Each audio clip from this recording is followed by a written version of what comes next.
Hey guys, welcome back to the Readers. I hope you are having an amazing day. Let's get right into the stories. The first one is an entitled people story. This is the story of how my entitled neighbor tried to steal my inherited house through their HOA and ended up getting exactly what they deserved. For context, my parents bought our house in 1985, long before any fancy developments existed in the area. It was just a modest 3-bedroom ranch on 2 acres, but they loved that house and put their heart and soul into maintaining it. I grew up there, climbing the huge oak tree in the backyard and helping my dad with his vegetable garden every summer. When my parents passed away last year, they left me the house in their will. I was already living there, having moved back in to help care for my dad during his final months. The house needed some work, the roof was showing its age, and the kitchen hadn't been updated since the 90s. But it was home. I had plans to fix it up gradually using my inheritance and savings. Everything was fine until the neighboring subdivision, Oakwood Heights, decided to expand. They'd built their cookie-cutter McMansions right up to my property line over the years, but now they wanted to revitalize the whole area. That's when the trouble started. It began with a knock on my door one Saturday morning. I opened it to find a woman in expensive workout clothes standing there with a clipboard. "Hi there," she said with a practiced smile. "I'm the president of the Oakwood Heights Homeowners Association. We're updating our records and noticed some irregularities with your property." I blinked at her. "What irregularities? This house isn't part of your HOA. Her smile tightened. "Actually, that's what I needed to discuss. According to our documents, this entire area was incorporated into our association during the latest expansion. We'll need you to fill out these membership forms and pay the back dues from the last 6 months. I almost laughed, thinking it was a joke. "Sorry, but there must be a mistake. This house has been here since the 80s, long before your development existed. We've never been part of any HOA. "Well, things change," she said dismissively, trying to hand me a stack of papers. "The previous owner should have informed you." "The previous owners were my parents," I cut in. "They owned this house for over 35 years and never joined your HOA. I inherited it directly from them." Her expression shifted from fake friendly to coldly professional. "I see. Well, regardless of the previous situation, the property now falls under our jurisdiction. You'll need to submit these forms and a check for $2,400 in past due fees by the end of the week." I handed the papers back to her. "No thanks. I'm not interested in joining your HOA. Have a nice day." I started to close the door. She stuck her foot in the doorway. "This isn't optional. The property is already part of our association. If you refuse to comply, we'll be forced to place a lien on the house." Now I was getting angry. "Listen, I don't know what game you're playing, but this house is not and has never been part of your HOA. I have the deed and property records to prove it. Now please remove your foot from my door before I call the police." She finally stepped back, but her face was hard. "You'll be hearing from our lawyers," she snapped before stalking off to her Mercedes SUV. I immediately called my friend who works in real estate to ask what the hell was going on. She advised me to pull all my property records and contact a lawyer who specializes in HOA disputes. "Some aggressive HOAs try to forcibly absorb adjacent properties," she explained. "They usually back down when challenged, but document everything just in case." I spent the rest of the weekend gathering paperwork. The original deed from 1985, property tax records, my parents' will, everything that proved this house was independently owned. I also took photos of my property lines and the original survey markers just to be thorough. Good thing I did, because on Monday morning I found a certified letter in my mailbox. It was from Stevenson and Associates, attorneys at law, representing the Oakwood Heights HOA. The letter claimed that my property had been legally incorporated into their association through some nonsense about community development regulations. They were demanding immediate payment of dues and compliance with all HOA rules, or they would pursue legal action. I took the letter to a real estate attorney who reviewed everything and confirmed what I already knew. Their claims were completely bogus. He drafted a response letter stating in no uncertain terms that my property was not part of their HOA, and any attempt to force membership would be met with legal action. We sent the letter certified mail, and I thought that would be the end of it. I was wrong. A week later, I came home from work to find an official-looking notice taped to my front door. The HOA was fining me $500 for unauthorized exterior paint colors and non-compliant landscaping. They'd also hired contractors to repaint my house the following week, and planned to bill me for it. I immediately called my lawyer, who filed for an emergency injunction to prevent them from touching my property. He also started preparing a harassment lawsuit, but the HOA wasn't done yet. The next day, their president showed up with 2 board members and actually tried to measure my grass with a ruler. When I confronted them, she claimed they were documenting violations. "Get off my property right now," I told them firmly. "You're trespassing." "We have every right to be here," she sneered. "This is HOA property now." I pulled out my phone and started recording. "Final warning. Leave or I'm calling the police." They finally left, but not before taking more photos and writing up more fake violations. I sent the video to my lawyer, who added it to our growing case file. Things escalated quickly after that. The HOA started sending daily violation notices, each with increasing fines. They tried to tow my project car from my driveway. They even sent landscapers to cut down my dad's beloved oak tree because it was non-approved vegetation. Thankfully, I was home that day and stopped them before they could touch the tree. The landscapers showed me their work order. The HOA had claimed to own my property and authorized them to remove the tree. I sent them packing and called the police to file a report about the attempted vandalism. My lawyer advised me to install security cameras, which turned out to be crucial. Over the next few weeks, we caught HOA board members repeatedly trespassing on my property, taking photos through my windows and leaving threatening notes. One time they even tried to change my locks. The final straw came when they filed a fraudulent lien against my house, claiming over $10,000 in unpaid dues and fines. That's when my lawyer said it was time to go nuclear. We filed a massive lawsuit against the HOA and its board members personally. The charges included harassment, attempted fraud, filing false liens, trespassing, and attempted vandalism. We had mountains of evidence. Their threatening letters, my property records, police reports, and security camera footage of their repeated trespassing. The HOA's lawyer tried to settle immediately, offering to let me keep my independence if I dropped the suit, but I refused. I wanted them held accountable for their actions. When we finally got to court, their case fell apart completely.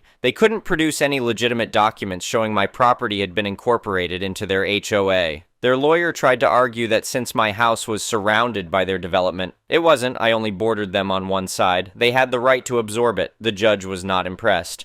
"This appears to be a clear case of attempted property theft through fraudulent means," the judge said. "The defendants have provided no legitimate basis for their claims of authority over the plaintiff's property." The ruling was better than I could have hoped for. The judge declared that my property was completely independent and could never be incorporated into their HOA without my explicit written consent, ordered them to remove the fraudulent lien immediately, required them to pay all my legal fees, over $15,000, fined the HOA $25,000 for filing false documents, ordered the board members to pay me $10,000 in damages for harassment, issued a permanent restraining order preventing any HOA representative from entering my property. The HOA president and board members were also referred to the district attorney for possible criminal charges related to the fraudulent lien and attempted property theft. But the best part? The other homeowners in their development found out what happened. Turns out the board had been pulling similar stunts with other neighboring properties. There was a massive outcry, and within a month the entire board was voted out.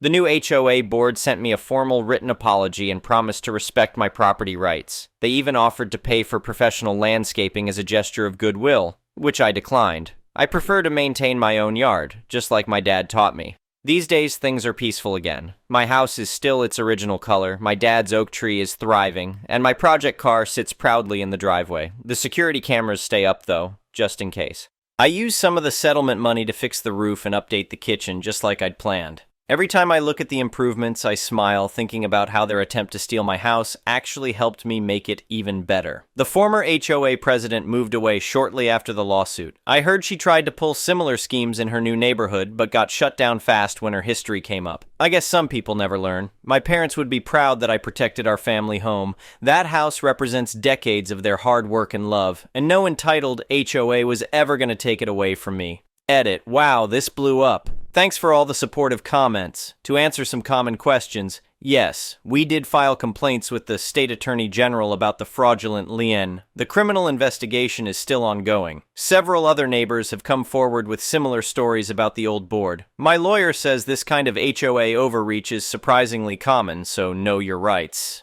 Edit 2. For those asking, the DA's office just announced they're charging the former board members with attempted real estate fraud and filing false documents. Karma really does come around. Update. It's been 6 months since my last post, and wow, has a lot happened. I wanted to update everyone because the story took some wild turns I never expected. First, remember how I mentioned the DA was investigating the former HOA board members? Well, that investigation uncovered way more than anyone anticipated. Turns out their attempt to steal my house wasn't an isolated incident. It was part of a much bigger scheme. The DA's office subpoenaed all the HOA odd-ass records going back 5 years. They found evidence that the former board had been systematically targeting properties around the development's perimeter. Their plan was to force these properties into the HOA, then use inflated fines and liens to pressure the owners into selling at below-market rates. Then they'd flip the properties for massive profits. I actually got a call from the DA's investigator asking for an additional statement. When I went down to their office, they showed me documents they'd recovered from the former HOA president's computer. There were detailed plans for forcing me out of my house, including fake violation notices they'd pre-written and a timeline for escalating harassment. These people were incredibly organized, the investigator told me. They had spreadsheets tracking potential targets, estimated property values, and projected profits. Your house was just one piece of a much larger fraud scheme. The really infuriating part?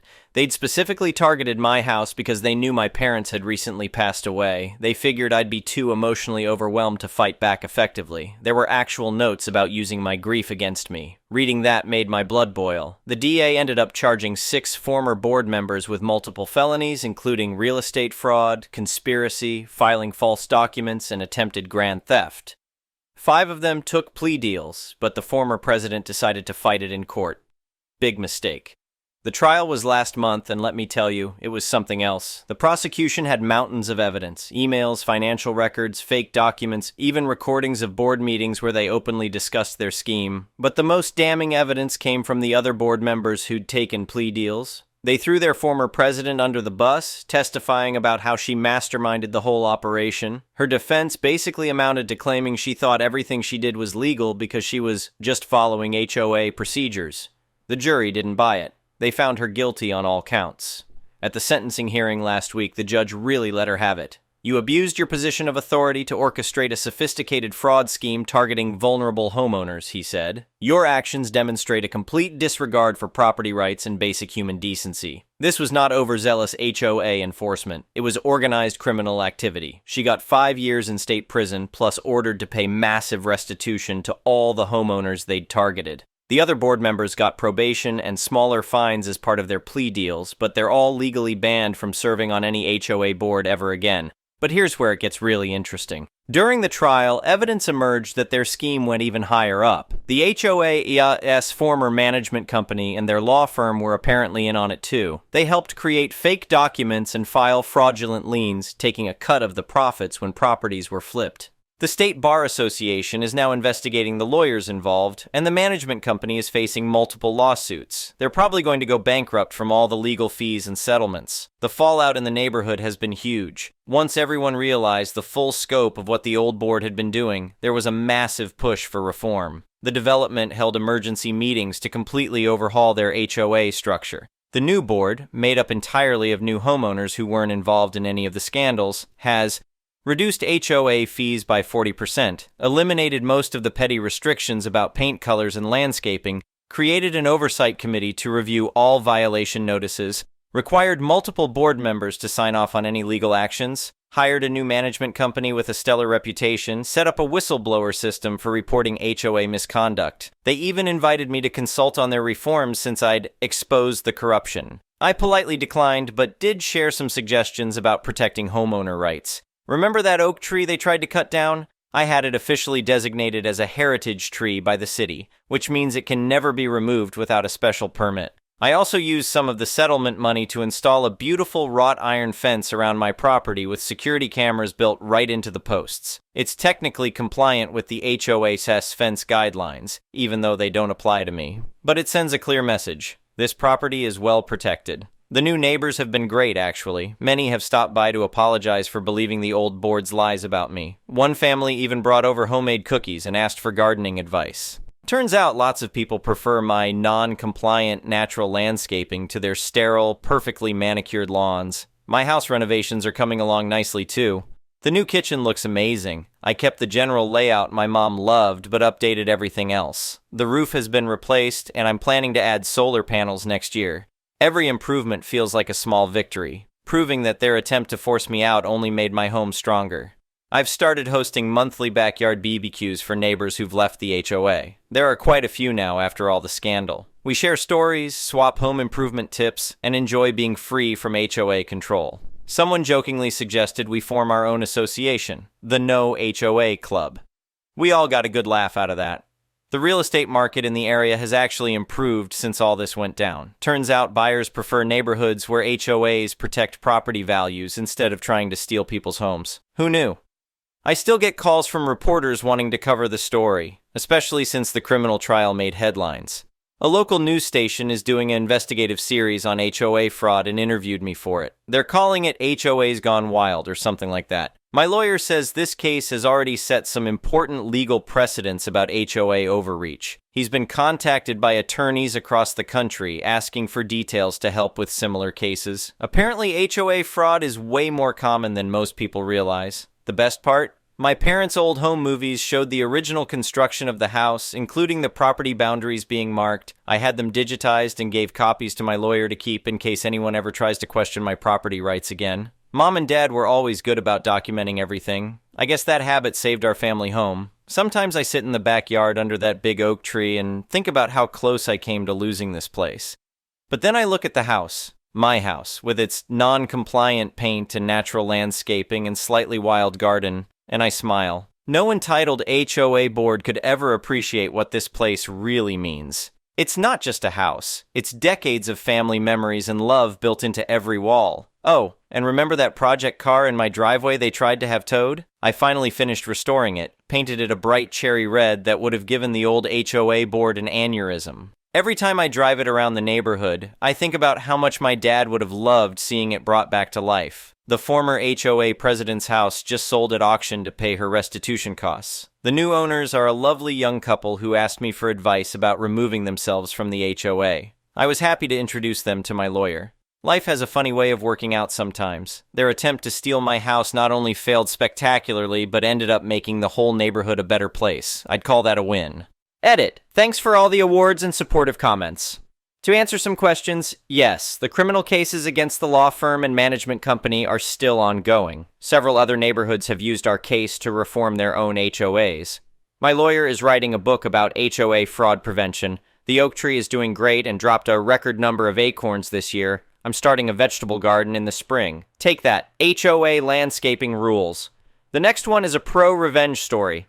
I went to middle school in the early 2010s, right before smartphones really took off.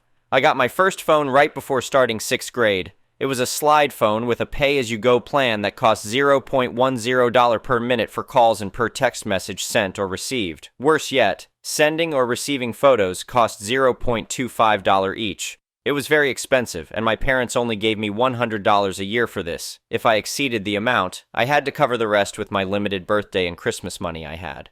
Fortunately, most of my friends were good about helping me preserve the balance. They would call and I'd let the call drop, but immediately call back on a landline so it wouldn't count as a call, and they'd email me or message me on Skype for most things. Everything was good until Derek joined the group in 7th grade. At first we thought he was funny, but we quickly got fed up with him as he was very unpleasant and exhibited many antisocial behaviors. He started drama within the friend group and also caused issues between us and other kids outside of the group. He was manipulative and always played the victim when others rightfully called him out on his shit, and he knew how to charm parents, so getting rid of him was easier said than done. He was the one friend who didn't respect my phone situation. He very frequently texted me dumb memes, even though I told him multiple times to just email or Skype them to me instead, since picture text messages cost $0.25 each. Unfortunately, blocking phone numbers was a feature that was unavailable for this pay-as-you-go plan, so there was nothing I could do as he spammed my phone. One day, he got mad at me for some reason and spammed my phone with memes. He must have sent me over 100 lolcats over text. He kept sending them until I lost service since my phone balance was depleted. I had lost the $40 remaining in my account as a result.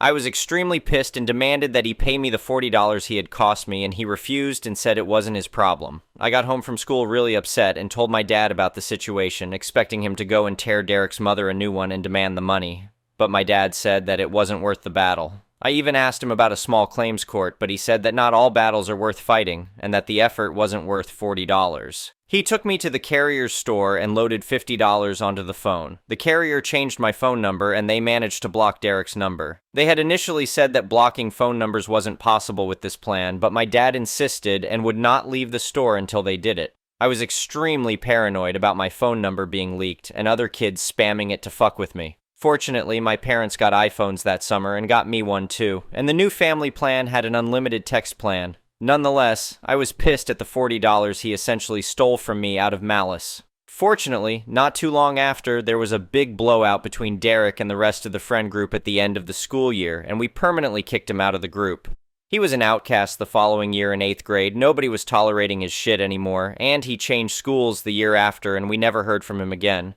Fast forward to a few years ago, I was back home for a few months between graduating college and starting a new job on the other side of the country. I went out to some garage sales one Saturday morning and I ended up at Derek's house. I recognized his mother, but I don't think she recognized me. I guess glasses and a beard is all you need. I noticed some Pokemon napkins out for sale, and when I picked them up to look at them, Derek's mom said that her son had been obsessed with Pokemon for his whole life, and that she was tired of Pokemon stuff occupying her home for so many years. I said that these napkins were for my younger cousin, who is really into Pokemon, and asked if she had any more Pokemon stuff. She said she didn't know people were still into that, and that there were a few boxes in the attic with her son's old stuff. She actually took me inside the house, which I never imagined I'd set foot inside ever again, and let me climb up the attic ladder and take down several large boxes to look through. The first one had Christmas ornaments in it and other junk, but I freaked out inside when she opened a box jam-packed with Pokemon video games in the original boxes, though I kept my cool on the outside. The whole reason I had agreed to go inside in the first place was because I was holding out hope of this exact scenario happening.